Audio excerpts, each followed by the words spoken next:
Сәлем достар. Көп қыздар ер адамға ұнау үшін не істеу керегін білгісі келеді. Бірақ шындық мүлде басқаша болуы мүмкін.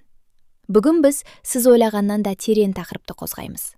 Сондықтан дәл қазір лайк басып, видеоны соңына дейін көріңіз. Себебі кейбір нәрселер сізді таң қалдырады. Ер адамдар әйелден нені бағалайды? Бұл сұрақтың жауабы бір қарағанда оңай көрінуі мүмкін. Бірақ шын мәнінде бұл өте терең тақырып. Көпшілігіміз ер адамға тек сұлулық керек деп ойлаймыз. Әлеуметтік желілер де осы түсінікті күшейтіп жібергендей. Әдемі бейне, мінсіз дене, сәнді өмір. Бірақ өмір бұл экрандағы сурет емес. Шынайы өмірде адамдар сезіммен өмір сүреді. Сыртқы келбет тек алғашқы әсер. Ал уақыт өте келе адамның ішкі әлемі алдыңғы орынға шығады. Ең бірінші сыйластық. Сыйластық бар жерде ғана шынайы қарым-қатынас қалыптасады. Өзін құрметтей білетін әйел әрқашан тартымды. Себебі ол өз шекарасын біледі, өзін төмендетпейді және өзгеден де сондай құрмет күтеді. Ер адам үшін оны түсінетін, оның қадірін білетін әйел өте маңызды. Мұндай әйелдің жанында ер адам өзін дәлелдеуге емес, өзін еркін көрсетуге тырысады. Сыйластық жай ғана әдемі сөздер емес. Бұл күнделікті әрекет. Бұл тыңдай білу. Бұл орынсыз сын айтпау. Бұл қиын сәтте қолдау көрсету. Кейде үнсіз түсіну мың сөзден де маңызды. Осындай әйелдің жанында ер адам өзін сенімді сезінеді, өзін бағалы сезінеді. Және дәл сол жерде ол шынайы бола алады. Келесі маңызды қасиет ақыл мен парасат. Сұлулық уақытша. Уақыт өте ол өзгереді. Ал ақыл адаммен бірге өсетін, тереңге түсетін қасиет. Қызықты әңгіме құра алатын, ойы бар, көзқарасы қалыптасқан әйел әрқашан ерекшеленеді. Ол жай ғана тыңдап отырмайды. Ол ой қосады, жаңа бағыт көрсетеді. Ер адам үшін тек әдемі болу жеткіліксіз. Оған түсінетін, ойлай алатын, сөйлескенде жалықтырмайтын серіктес керек. Себебі қарым-қатынас тек сезімге ғана емес, ортақ ойға да құрылады. Мұндай әйел ер адамның жанында жай ғана болмайды. Оны дамытады, ол шабыт береді. Ал шабыт алған ер адам үлкен істерге қабілетті болады. Сондықтан ақыл тек қасиет емес, бұл нағыз тартымдылықтың бір бөлігі. Үшінші, жылулық пен қамқорлық. Қазіргі заманда бәрі мықты болып көрінгісі келеді. Әркім өз әлсіздігін жасыруға тырысады. Бірақ шын мәнінде әр адамның ішінде нәзік тұсы бар. Ер адамдар да адам. Олар да кейде шаршайды. Кейде үнсіз қалып, тыныштықты қалайды. Осындай сәтте жанында түсінетін, артық сұрақ қоймай-ақ сезе алатын, қолдайтын адам болса, бұл нағыз бақыт. Қамқорлық үлкен көзге түсетін әрекет емес. Керісінше, ол кішкентай, бірақ жүректен шығатын нәрселер. Жылы сөз, уақытында айтылған қолдау, кішкентай ғана көңіл бөлу. Кейде бір қарапайым «мен сені түсінем» деген сөзім өзі адамға күш береді. Осындай жылулық бар жерде байланыс нығаяды. Осындай қамқорлық бар жерде адам қалғысы келеді. Тағы бір маңызды қасиет – сенімділік. Өзіне сенімді әйел ерекше тартымды. Бұл жай ғана сыртқы көрініс емес, бұл ішкі күй. Ол өзін өзгемен салыстырмайды, өз жолымен жүреді, өзінің құнын жақсы біледі. Мұндай әйел біреудің пікіріне тәуелді болмайды. Ол өзін дәлелдеуге тырыспайды, себебі ол кім екенін онсыз да біледі. Оның тыныштығы сенімділіктен, оның тартымдылығы табиғилықтан. Осындай әйелдің жанында ер адам да өзгереді. Ол да сенімді бола бастайды. Ол да өседі.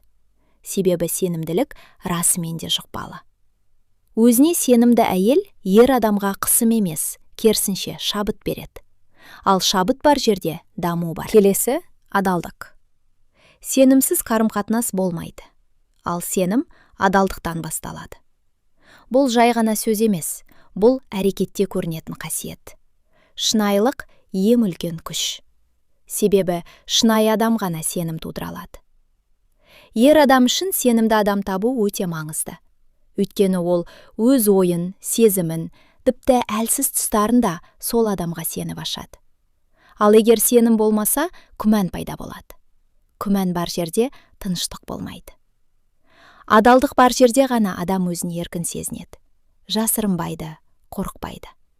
Осындай қарым-қатынаста ғана нағыз жақындық қалыптасады. Тағы бір ерекше қасиет – табиғилық. Қазіргі әлемде көп нәрсе жасанды болып барады. Фильтрлер, рөлдер, біреуге ұқсауға тырысу.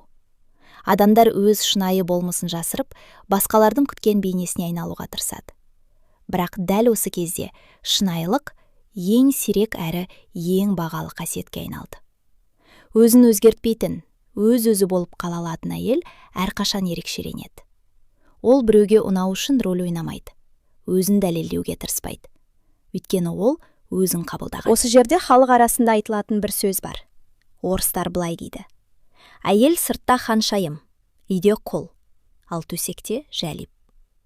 Бұл сөздердің орнын ауыстырып алуға мүлдем болмайды. Бұл сөзді әркім әртүрлі түсінеді. Бірақ оның астарында өте маңызды мағына жатыр. Сыртта ханшайым дегеніміз не? Бұл өзін құрметтей білетін әйел. Өзін қалай ұстау керегін білетін, қоғамда өз орнын таба алған жан. Ол өзін төмендетпейді, өз құнын біледі. Үйде берекелі жар. Бұл жылулық сыйлайтын әйел. Үйдің атмосферасын жасайтын адам. Үй тек қабырға емес, үй ол сезім. Ал сол сезімді жасайтын әйелдің энергиясы. Ал махаббатта нәзік әрі сезімтал. Бұл өте маңызды.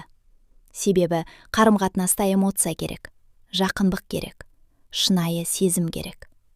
Сезімін жасырып жүретін адам емес, оны көрсете алатын адам бақытты қарым-қатынас құрады. Бұл жерде әңгіме біреуге ұнау үшін рөл ойнау туралы емес. Бұл адамның ішкі тереңдігі туралы. Бұл шынайы болмыс туралы. Әйел тек бір қырдан тұрмайды. Оны бір ғана сөзбен сипаттау мүмкін емес. Ол бір уақытта нәзік те бола алады, және не қажет кезде мықты да бола алады. Ол сабырлы бола алады, бірақ жүрегінде терең сезім де бар. Ол жұмсақ та, сонымен бірге ішкі өзегі берік. Міне, дәл осы қарама-қайшылықтардың үйлесімі әйелдің ең үлкен сұлулығы. Нағыз тартымдылық мінсіз болуда емес. Ол тірі, шынайы, көп қырлы болуда. Осындай әйел есте қалады. Осындай әйел сезіледі. Осындай әйел ұмытылмайды. Сонымен қатар, ер адамдар қолдау көрсете алатын әйелдерді ерекше бағалайды. Өмір тек жақсы сәттерден тұрмайды. Қиындықтар болады, сынақтар болады. Дәл сол кезде адамның шынайы болмысы көрінеді. Қиын сәтте жанында болу ең үлкен қасиеттердің бірі. Бұл жай сөз емес. Бұл шынайы серіктестіктің белгісі. Кейде адамға ақыл емес, жай ғана жанында болатын адам керек. Түсінетін, сенетін, тастап кетпейтін. Өмірде бәрі мінсіз болмайды. Сондықтан шынайы серіктес тек қуанышта емес, қиындықта да қасында қалған адам. Осындай қолдау бар жерде сенім күшейеді. Осындай сенім бар жерде байланыс тереңдейді. Ал терең байланыс нағыз қарым-қатынастың негізі. Тағы бір маңызды нәрсе – эмоциялық жеңілдік. Үнемі негатив, ұрыс, артық драма кез келген адамды шаршатады. Мұндай ортада адам өзін еркін сезіне алмайды. Ал керісінше жеңіл мінезді, өмірге позитивпен қарайтын адам әрқашан тартымды. Онымен бірге болу оңай, онымен сөйлесу жеңіл, онымен уақыт өткізу тыныштық сыйлайды. Кейде қарым-қатынасты ұстап тұратын үлкен нәрселер емес, дәл осындай қарапайым сәттер. Бірге күлу, бір-бірін түсіну, қарапайым нәрседен қуаныш табу. Күлкі адамдарды жақындатады. Жеңілдік байланысты нығайтады. Ал дәл осы сезім үшін адам қайта-қайта сол адамға оралғысы келеді. Әрине, әр адамның талғамы әртүрлі. Бірақ шынайы құндылықтар өзгермейді. Сыйластық, адалдық, қамқорлық, шынайылық. Ең бастысы өзіңді жоғалтпау. Біреуге ұнау үшін өзгерудің қажеті жоқ. Себебі сені шынайы күйінде қабылдайтын адам сенің адамың. Соңында бір маңызды ой. Ер адамдар мінсіз әйелді іздемейді. Олар шынайы адамды іздейді. Өзін түсінетін, қолдайтын, жанында тыныштық сыйлайтын адамды. Нағыз тартымдылық сыртта емес. Ол іште, ол мінезде, ол жүретте. ол шынайылықта. Сыртқы сұлулық көзге бір сәтке ғана әсер етеді, ал ішкі болмыс адамды ұстап қалады. Адамды адамға байлайтын дәл осы қасиеттер. Есінде болсын, сен біреуге ұнау үшін жаратылған жоқсың. Сен өз өміріңді мәнді, өз жүрегіңді бақытты ету үшін жаратылғансың. Ал шынайы бақыт өз өзің болған кезде ғана келеді. Себебі дәл сол кезде сені шынайы бағалайтын адамда жолығады.